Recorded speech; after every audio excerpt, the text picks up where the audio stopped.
There it is. So what are we doing? We're on the inaugural episode of, what is it? Two marketing pros and the Coworking Podcast. Is that what we've landed on here? Well, we don't know. We don't have a name for this, but maybe we should start with, what's the purpose? What are we doing? What is this? Well, I think the purpose is that you and I both just want to type a lot less because we write a lot of emails and a lot of content. So this is a good way to give the fingers a break. The thing is, I actually talk a lot more than I write, so maybe we should be just collaborating on articles instead. No, this is more fun. But why are we doing this? So why are we doing this? You know what? I feel like, to be honest, you and me have these conversations on Slack on a weekly, if not daily basis anyways, all the things that we want to talk about in this pod. So may as well put it online, figure it out, and share the 2 cents. I mean, I feel like me and you banter so much about marketing and co-working and what to do and what not to do and what's new and what's happening, that it may as well just record it, share it, and see if anybody else can pick anything up of value from it. Yeah. I mean, how long have we known each other, Taylor? It's got to be, what, like 8, 9, 10 years almost? Something like that. I had hair back then, I think. You did. A few pounds lighter, maybe. It was luscious. The hair was beautiful. Yeah, it was glorious. I think when I met you, you were wearing a toque because it was like absolutely winter, freezing at a dog park. Yeah. Well, so we will have a lot of American listeners. We have 0 listeners because this is our first episode. Can you explain what a toque is for our American like a beanie? colleagues? What do our American colleagues call it? Like a beanie? A warm hat. Nobody calls it a warm hat. Yeah. Let's not insult people here. It's the kind of hat you wear in the winter when you're north of, middle America. But yeah, so we were cold. We met at a dog park and I needed a writer. I was working with IQ offices at the time. And we need a writer, and you were in PR, and you had a full-time job in PR. So I was bright and early at a dog park, and I'm like, you know what? I'm looking for a writer. You ever thought about freelancing or picking up some writing gigs? And you're like, never done that before, but that sounds like a great idea. And I got your number.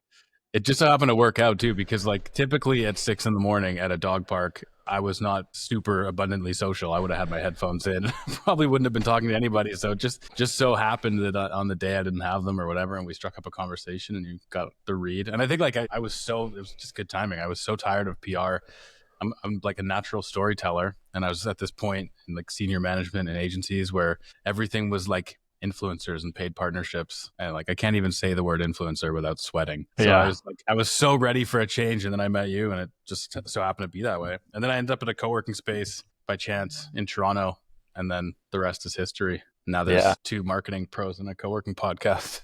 Yeah. You're really going for that name. Yeah. We'll talk about the names of this. We haven't decided on a name yet, so we're still figuring that out. But we're bringing people on a journey with us. Yeah. So purpose of this. So even like, is it a podcast or is it a show? Because in my mind, we're going to distribute it in places. It's going to be video centric. We're going to do episodes where we're showing stuff. So it would make sense to get over on YouTube and follow us. There'll be a link somewhere around here when we have that YouTube channel set up, when we have a name for our podcast. Forthcoming. So it's kind of like a podcast, but it's kind of like maybe a show too. We'll get cozy and talk about co-working and marketing and whatever else we come up with. Yeah. Well, I think for me, I think like one of the things is, as I said before, me and you talk about these things all the time in our own private Slack channel, but I don't think there's really that many resources out there for now you talked about American listeners, and I'm super conscious of how I say out there. Out in the boot.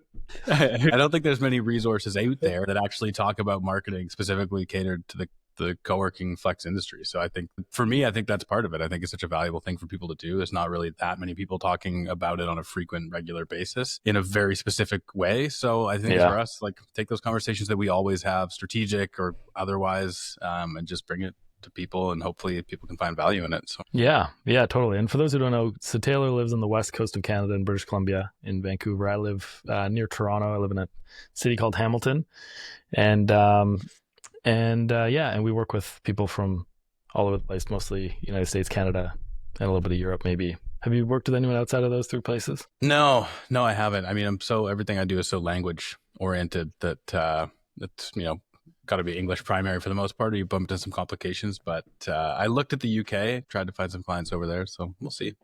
Still time. Are you mostly North Canada and US? Yeah, I've had 1 or 2 UK clients, and then some folks when I had a membership as far as New Zealand. Oh, wow. Australia and stuff. Yeah. But Yeah. yeah, it's an international community. And so we would love to just kind of connect with everyone. And that's kind of the benefit of the internet. But the thing is, we don't have a name. So now that we know that there's going to be a podcast show where it's worth tuning into video and YouTube and maybe other places, we have a few names. So let's figure this out once and for all. I think we're leaning toward, you've been just dropping it casually a few times. So I know what your choice is. And it's probably the best one. Well, can I explain my rationale for it too? The reason why. First say what it is. Yeah. Two marketing pros and a co-working podcast. Okay. Like it seems pros okay, is but a very generous word. Yeah, two marketing enthusiasts and a co-working podcast. But you know why I like it? Because if anybody's searching for a co-working podcast or marketing co-working podcast, here we are. It's brilliant. It's like the old, name your company like, carwashingdallas.com and name your business that, so that when people look it up, you're the one that shows up. That's it. That's it. Be the one that people are finding. For me, it's just simple, brilliant. I like that. I like simple and brilliant. I mean, how many people are looking up? You know what? I want to hear two marketing guys, pros, otherwise, talk about, co-working. But I see what you're saying. The keywords are there. So the contender is two marketing pros or two marketers and a co-working podcast. That's better. I actually like that better. It sounds a bit less dumb when you say it out loud. Well, it's a few less syllables too for people to chew on. I like it. It's a Canadian pronunciation there. So so that's the top contender. So two marketers and a co-working podcast. Yeah. The other ideas we had, which err on the side of lame. So I'm kind of embarrassed to say it, but we've already said one. A flexible growth. We thought, growing. The point is to help you grow your co-working / flexible office space. But flexible growth feels very like straight laced. Like it feels very safe. Misaligned. Feels misaligned with our personalities. I feel like we'd go ahead and title this something really safe, and then the podcast would not, or the showcast would not line up with that. Yeah, it's got to be authentic. This is not a safe space. Yeah. There's a marketing lesson in here for anybody listening as well. For sure. Yeah, we'll figure it out when we get there, but there's a lesson somewhere. So the other one is Grow Working Podcast. So I asked you one night at 10:02 p.m., what about Grow Working Podcast? And I heard nothing back. And then at 10:04 a.m. the next day, I'm like, no, it's super lame. We're not doing Grow Working Podcast. To be fair to you, I put my phone on Do Not Disturb mode at 5:30 p.m. because I find that if I don't do that, then I don't stop looking at work until 10 o'clock. So it wasn't that I saw the name and I didn't like it. It was just that I didn't see it until the morning. When I saw it, you had already kind of like done a pivot and you came back and realized you didn't like it. So it wasn't like I intentionally let you stew on it, but I mean, yeah. So So we're not going to do flexible growth because that feels too stiff, and grow working feels a bit too weird. I don't know. It just didn't sit right. You were like, I don't think it's that bad, but maybe it lacks pizzazz. It lacks maybe pizzazz. Yeah. Okay, so we're not doing that one. And then in our notes you have like, I don't know, did you type this or was this just a typo? Which one are you looking at? Crew guys. I'm guessing that was a typo. That seems glaringly like a typo. Pod You're the writer, so you know. Pod Crewwow guys. Yeah. Don't blame, okay, don't blame it on me. Nobody will ever hire me again if they think that I did that. All right. So in the spirit of ready, fire, aim, in not overthinking things, I think part of this is that a lot of people overthink stuff and then never get it done. Mm-hmm. So I think if we wrote, two marketers and a co-working podcast, we can go with that. Now, it's funny. I was joking with you about the naming your company, the search phrase that someone might have for something like that. There was a very popular period of time where people would name their company, have a domain as the search queries and get that benefit. Yeah. So we're doing another strategic element in this podcast with the number 2 at the very front of it. And I learned this from another podcast called the Two Bobs podcast. And what it means is that because if your podcast starts with the number 2, it's going to sit at the very top of people's podcast players. Like when people used to name their company like A and B something. Plumbing services. Like in Vancouver, there's a lot of A and B landscaping or AAA best landscaping. I would see a lot. Totally. So we're going to play. We're bringing it old school. I think a lot of marketing we think of as digital marketing and modern and cutting edge, and yet sometimes you just got to go back to the old hacky ways of doing things. Tried and true. Yeah. Just because there's new stuff you can do doesn't mean the old stuff doesn't still work. That's right. Well, there's the tip for you right there. Sometimes you don't have to go complicated. Sometimes simple. I agree. Works just as well. Yeah. I like that. Two marketers and a co-working podcast. I like it. Okay. We're running with it.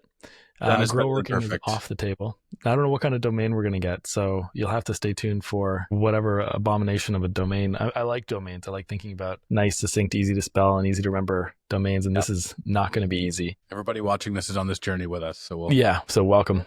we'll update you on how it goes as it goes. But I guess like one of the things we should probably talk a little bit more about is what are we actually doing with this podcast showcast? What's the point, right? I think we alluded to taking those conversations that you and I have a lot, putting them online and letting people listen in. But I guess on a more specific note, what's the point of doing this? Why, like, if somebody's already listened this far in, thank you for bearing with us. But what are we going to give people going forward? I think that maybe that's something we might want to dive into a little bit here. Well, maybe before we touch briefly on your background, who are you?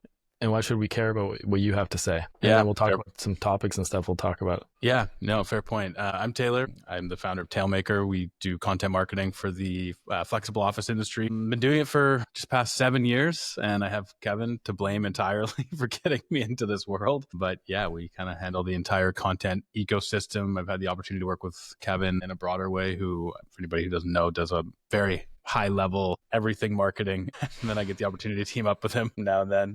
You make my job easier on the content side. I do what I can. But so we've been doing this for 7 years, kind of fell into co-working by chance. Wasn't, necessarily a niche that I intended to go into, but I've become super glad that Yeah. You're, I just like to drag you along to all the conferences as well as have another friend at those ones. So let's hope you can make this one.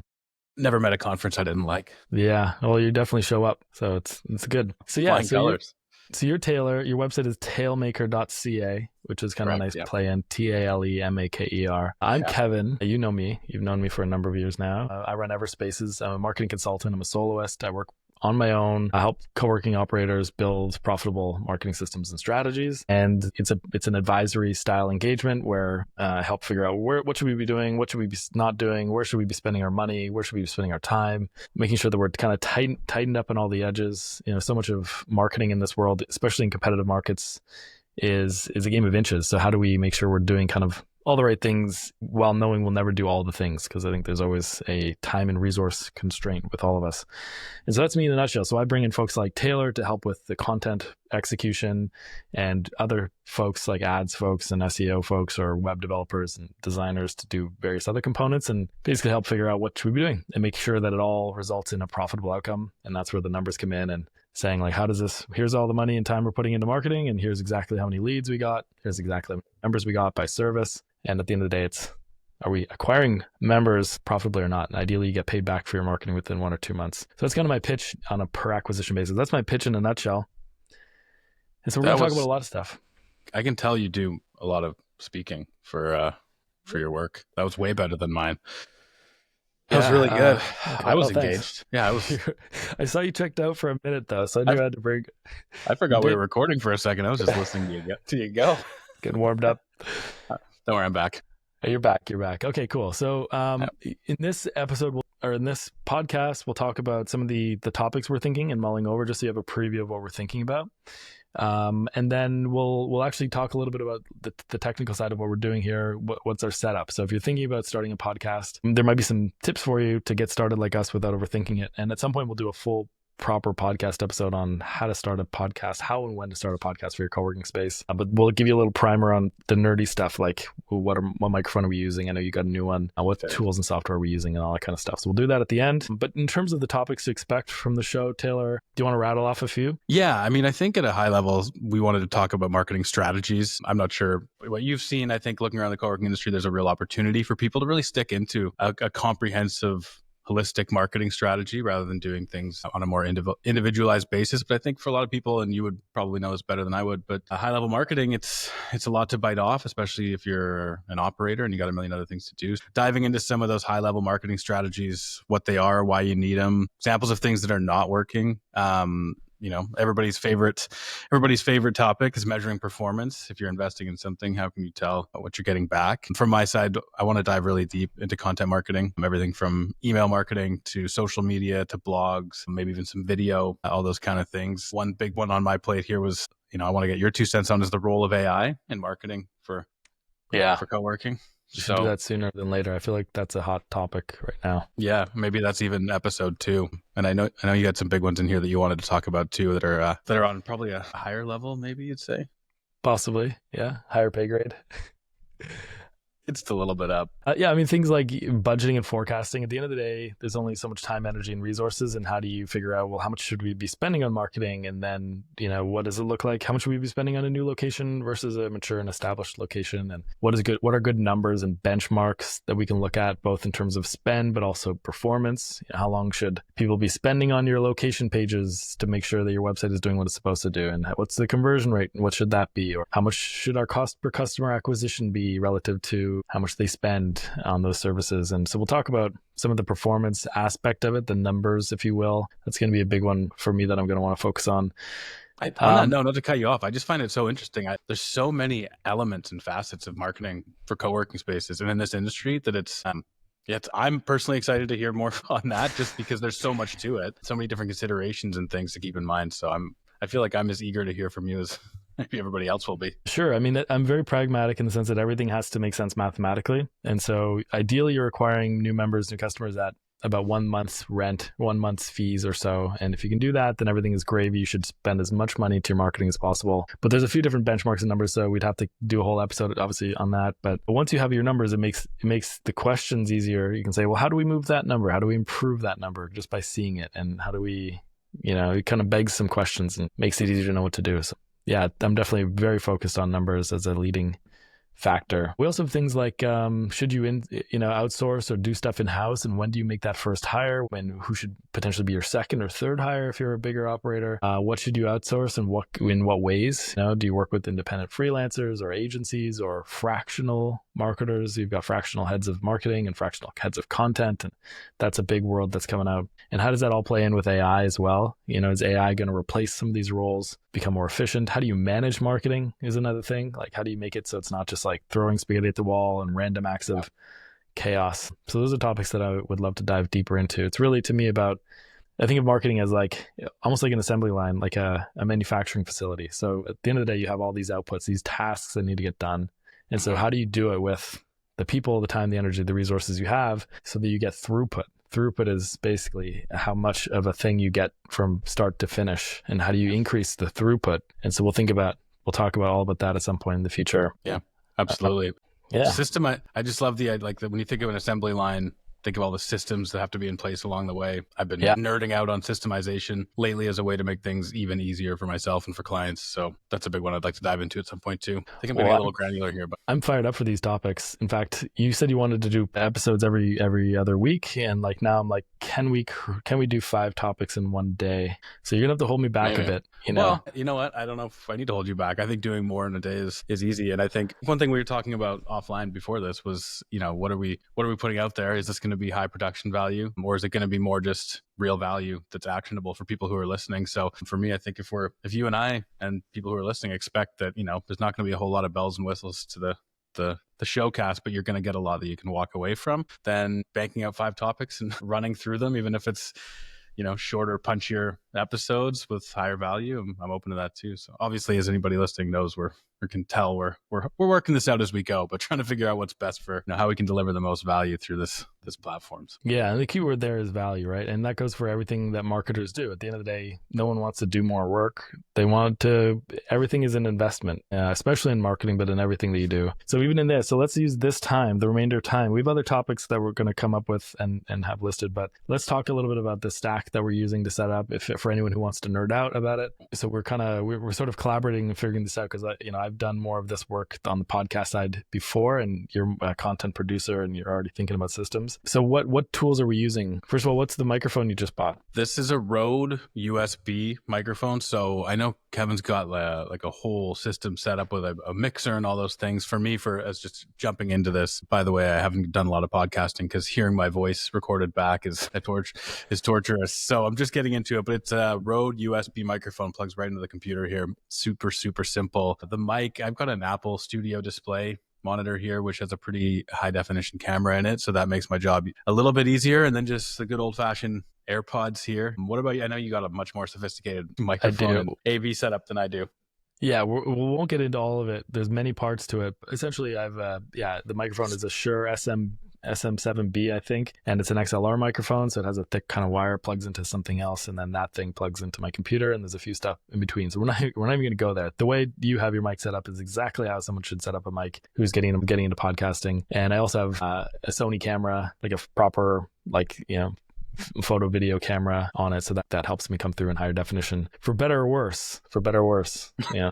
The complexion ain't what it used to be. And so I didn't want to make a thing of this, but the lighting in your space is a lot better than it is on mine. I feel like I need to update that, maybe close this window that's over here before. I don't think anybody needs to see me and like then get a big big light on. Yeah. I'll just get one of the big circular lights. Yeah. I got one of those too. Yeah, that's for next time. But on that tech stack note, using a tool for the recording here called Riverside FM. This is actually a tool that I use a lot with clients. I don't typically record myself, but a lot of what I do and we do with clients is based on real interviews and real expertise with people. So we'll interview people on this platform and be able to transcribe and snip it and use it on social and in various different ways. But if you're thinking about getting into some sort of content production and you want to use video, Riverside FM, it's awesome. As opposed to using Zoom, where, if I'm recording a Zoom meeting, it's recording it on my side. So you lose a lot of the quality in translation there.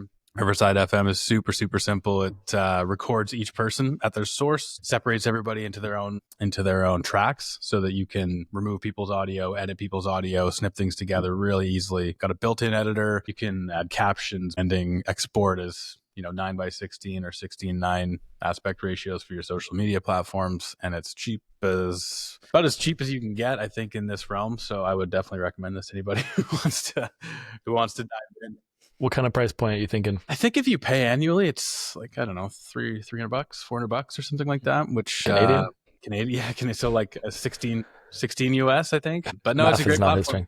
Yeah. I mean, we're getting close. Yeah. But it's a great platform. If you ever want to just jump in and start creating some content, this makes it super easy. $300 Canadian a year. So what, $220? Maybe. Somewhere in that ballpark. Whatever it is. Yeah. Cool. So that's the recording device. And then we're going to use transistor.fm to host the podcast. So I have an account with them. And so we can just basically, once the audio files are done, we can ship it to Transistor with some notes, and it'll syndicate on all the podcast feeds. It'll generate a website. So when we have the domain, by the time this comes out, there'll be a link to it somewhere. But we'll make a little podcast. It'll automatically create a little podcast website with all the episodes on it as well, which is pretty cool. And then that thing can also syndicate it to YouTube. So if we upload the video files and the audio files at the same time and fill in all the details, it'll actually, if we sync it and connect it with YouTube, it'll push it over to YouTube as well. And YouTube, so that's transistor.fm. And YouTube is interesting because YouTube is what, the second largest search engine in the world?